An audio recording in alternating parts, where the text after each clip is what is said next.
Assalamualaikum warahmatullahi wabarakatuh. Waalaikumsalam warahmatullahi wabarakatuh. We are from Group 6 and we will present about lexical morphology and appraisal. First of all, my name is Muhammad Zidan as moderator and the first presenter, and my friends are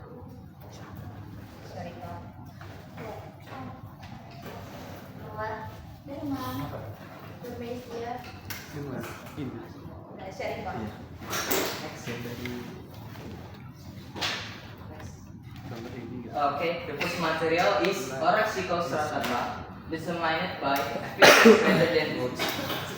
Next. According to Goldsmith, he argues that the case for regarding affixes as the determinant of strata is the best not yet proven. He suggests that instead of putting affixes on different strata as done in lexical phonology, or recognizing differences in boundary strength on the basis of the properties of affixes as done in SPE, where the plus boundary corresponds to stratum 1 and the boundary corresponds to stratum 2, one could distinguish between classes of bases. If this stance is adopted, the fact that IT, aus, eyeball, and IC do not attempt to call T, talons, talibal, and alik is as much a fact about the base of as it is as a fact about the suffixes. Next.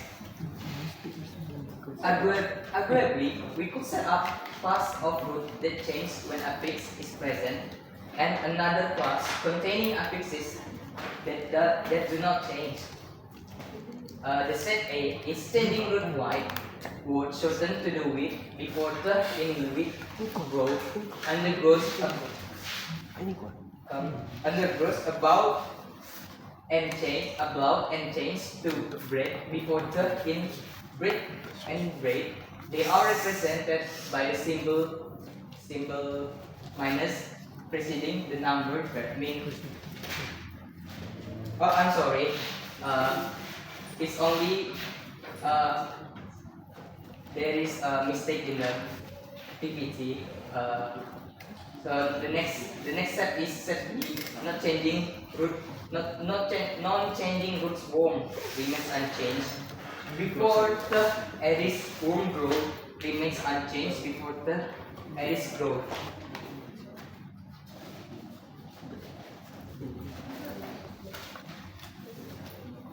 Next. Okay, the next material will be present by Marwa. To the Marwa, thank you.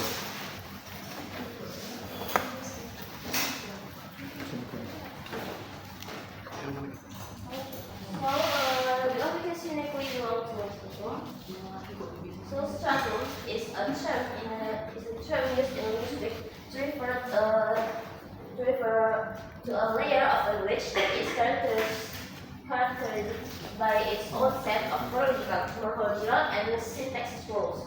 Strata are typically identified based on the behavior of affix, which are morphemes that are attached to roots and best to form words. And in strata, stratum 1 is the most recent layer of the language and is characterized by affix that are phonological is non-neutral. This means that affixes can affect the stress or pronunciation of the base word to which they are attached. For example, the English suffix is because stress shift in words like legalized and monopolized. And stratum 2 is an older layer of language and is characterized by affixes that are phonological neutral. This means these affixes do not affect the stress or pronunciation of the base word to which they are attached. For example, the English suffix able does not affect the stress or pronunciation of the words like readable and portable. It symbolizes the known value, therefore it occupies a place where there is not specific number. So, in some case, an affix can belong to both stratum 1 and stratum 2. This because the boundaries between strata can be fuzzy, and some affixes may have characteristics of both stratum 1 and stratum 2. Additionally, the behavior of affixes can vary depending on the phonological and morphological context of the base word to which they are attached. Next slide. So this example of the suffix and the example word is circumscribed. In the stratum 2 is the neutral. Circumscribed, the base word is the change because stratum 1 is neutral. So the base word circumscribed is change, like circumscriptible. And but in the new stratum 2 is the natural. So this is the base word is not changed or still same, like circumscribable. And in the other best example extend, like extensible, it's the base word is changed, and in the stratum 2 the extensible, it's not, the base word is not changed. So that's all from me. Thank you very much.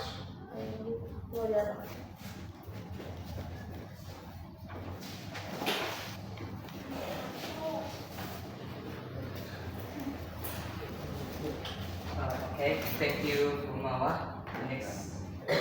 The next material will be presented by Derma. Thank you.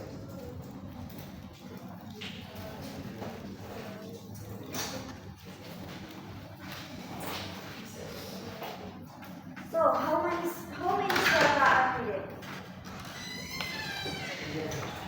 All advocates of lexical morphology agree that the lexicon is divided into strata. Yet one of the most contentious issues in lexical morphology is determining the exact number of strata that are required. Even the same writer may not always recognize the same number of strata on different occasions. We have assumed from the book a model with only 2 lexical strata and a post-lexical stratum. This is a commonly held position today. For instance, Kiparsky 1983 suggests 2 strata are needed. For the first, primary or irregular is morphology. For the second, secondary or regular is morphology, including compounding. But in Kiparsky 1982b, he proposed 3 strata. Boundary or irregular is inflection and derivation. Boundary irregular is derivation and compounding. Boundary or irregular is inflection. But in Hell and Mohanan 1985 are even less restrictive, recognizing 4 strata.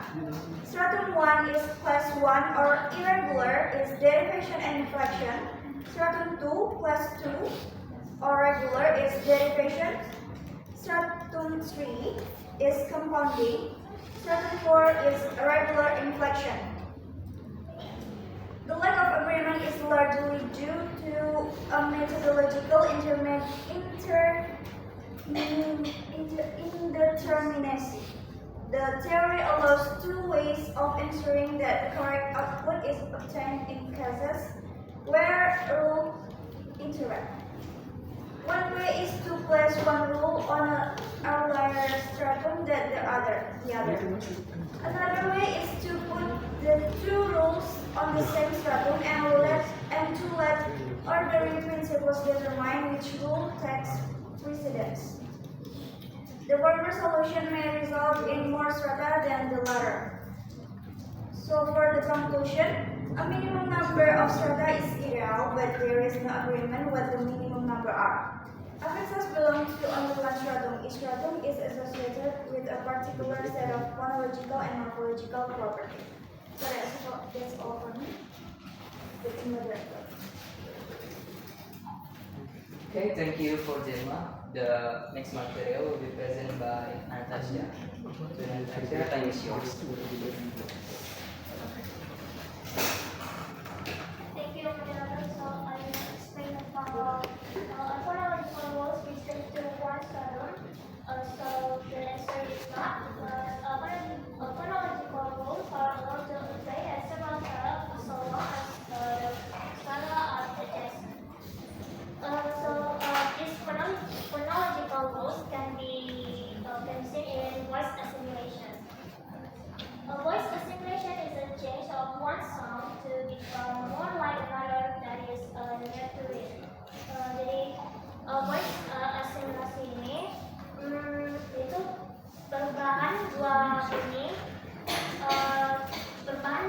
yang berbeda menjadi sama atau hampir sama dengan bunyi kedepannya atau bunyi sebelumnya. So in assimilation, a voiceless sound that is near a voice sound will become voice. Dan begitu juga sebaliknya, a voice sound that is near to voiceless sound become voiceless. Voicing is distinctive at the lexical level in obstruents, for plosive, fricative, and affricate consonant. But voicing is not distinctive in sonorants, or nasals, or rhythmic and voice in underlying lexical representation. Jadi, dengan kata lain, the obstruent we have to specify sound into voiceless and voice. Whether in sonorant we don't need to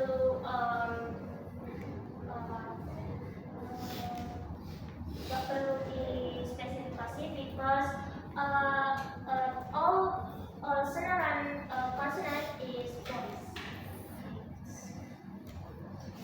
Okay, voice assimilation is a rule that applies both lexically and cross-lexically.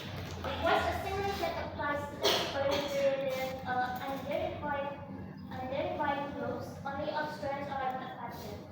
All sonorants must be voiced in the lexicon. So in the lexicon, the assimilation of the voicelessness of the preceding consonant may affect obstruent, but it cannot affect the sonorants. Next. Okay, so when this rule applies in words verified as sonorant, the lexicon is still only affects obstruent. Yeah, as you can see here, in this example picture, especially in part A, cats and dogs have different phonetic symbols, right? When the cat with S and dog with Z. It's because in dogs, the letter G is voice, is a voice consonant. So the suffix S become a voice. So the dogs is dogs. When the cats, the T is voiceless. So the suffix S is still voiceless. Alternative 2, often utilizing suffix or themes agree with preceding sonorant in voicing. In part B, the words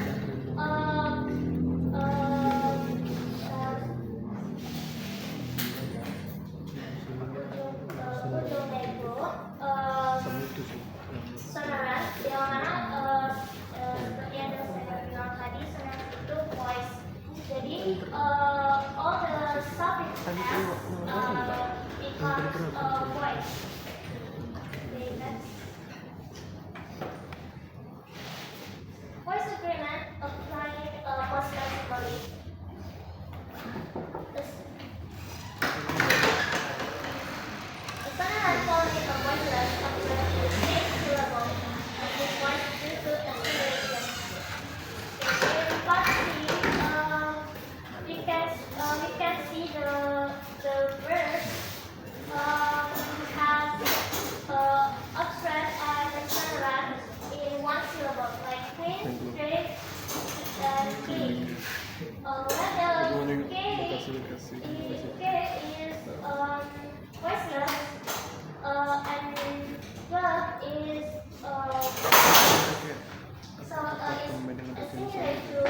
become pointless. So the slender become pointless. In part B, the reduced auxiliary verb apostrophe S again in pointing to the last segment of the verb to which it is attached. Regardless of whether it is an object or subject. Ya, sama seperti yang contoh tadi, if the apostrophe S is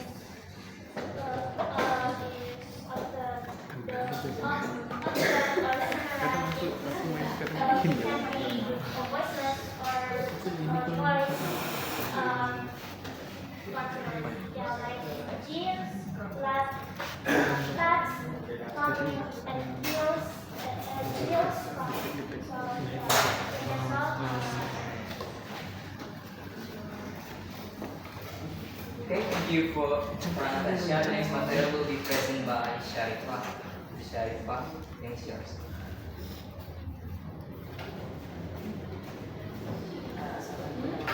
So we move to part 5, morphological rules restricted to one bracket. Now, let's define what morphological rules are. Morphological rules refer to the principle of patterns governing the structure and formation of words in a language. The idea of whether morphological rules are restricted to one stratum involves the question of whether the rules solely influence word formation. Now, by examining how morphological rules interact with and potentially various linguistic strata to comprehend the effect of these rules within a language structure and meaning. The first topic is the bracketing paradoxes. The bracketing paradoxes highlight situation where the arrangement of the grouping or morphemes within a word challenge the usual structural or sequential expectation, leading to ambiguity or difficulty in applying consistent morphological or syntactic rules for analysis. There are three of these bracketing paradoxes. The first paradox is lack of required syntactic properties. This paradox emerges when the morphological structure of the word contradicts the expected syntactic properties. For instance, considering the word unhappy, the morpheme un suggests a negative connotation and as in unhappy or unpleasant.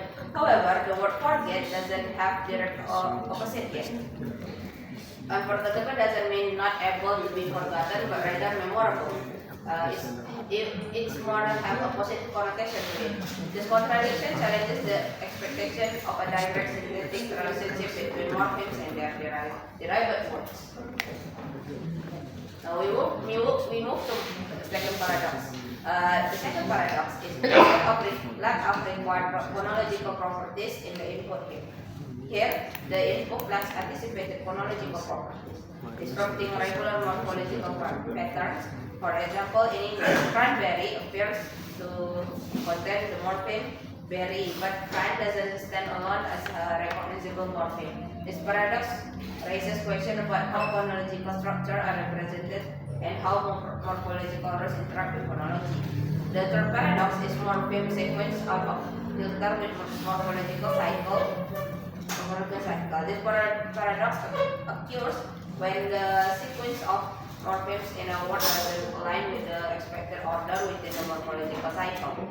Take the word crispiness. It seems contain the suffixness indicating a state of quality. However, crisp doesn't appear to have a standalone morphological form that corresponds directly to the crispiness, challenging the usual order of morphological derivation. Now we move to the second topic of this part, bracketing paradoxes. So looping be permitted. Now bracketing paradoxes from consideration of whether looping should be allowed in analysis. For instance, in the word unhappiness, the unperfect indicates negative connotation, but the final ness suffix suggests of state or quality, leaving the middle happy part to be accounted for. This paradox raises the question of whether reanalysis, previous analysis, segment, or looping should be permitted to resolve such inconsistencies. Now, this paradox challenges conventional morphological analysis by showcasing instances where morphological rules seemingly transcend the boundaries of traditional linguistic strata. They prompt consideration of linguistic structures, intellect, and whether morphological rules should be more flexible to accommodate such complexity. As for me, I will be with that.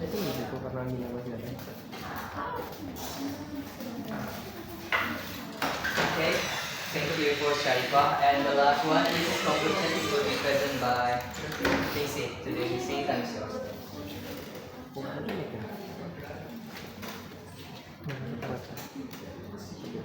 Okay, we have discussed about how lexical morphology offers insight into lexicon and morphology, but acknowledge the difficulties in determining certain criteria. One approach, the model purpose effectively scientific forward information analysis. Criticism, particularly from Guzman, 1988, cites law in lexical morphology, emphasizing its overemphasis on plurality and erroneous affix as assumption. Despite this, Rubai, 19 and Missouri, 1999 proposed regime perspective like abandoning hierarchy or strata or adopting less driven stratification. Lexical morphology is association with the border theory of morphology and the lexicon. Future chapters will explore dimensions, focusing on the interface between morphology and the lexicon. That's all. Thank you, moderator.